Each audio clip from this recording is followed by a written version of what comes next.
เจริญพรสาธุชนญาติโยมทุกท่านพระพุทธศาสนายืนยงคง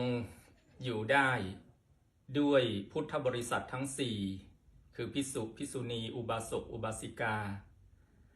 อุบาสกอุบาสิกามีหน้าที่หรือว่ามีองค์คุณสมบัติที่ประพฤติปฏิบัติมาตั้งแต่สมัยครั้งพุทธกาลที่พระพุทธองค์ตรัสไว้อยู่5ประการ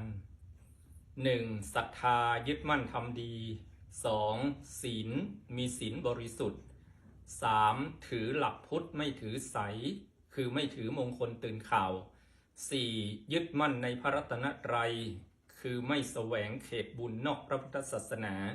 5. ใส่ใจบำรุงศาสนา5ประการนี้เป็นเสมือนคุณสมบัติของอุบาสกอุบาสิกา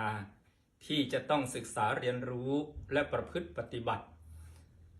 อันที่ 1. ศรัทธายึดมั่นทำดี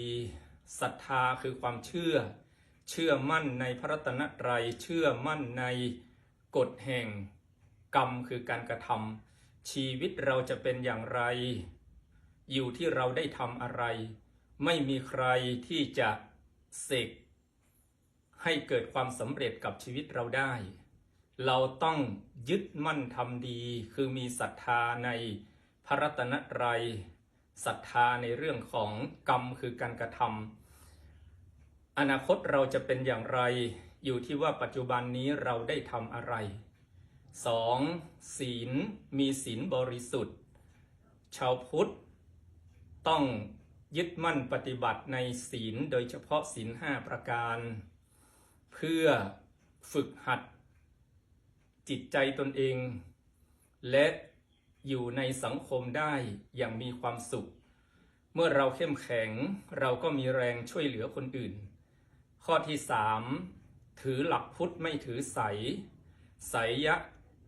หรือไสยศาสตร์สิ่งที่ไม่มีเหตุไม่มีผลต้องไม่ถือมงคลตื่นข่าว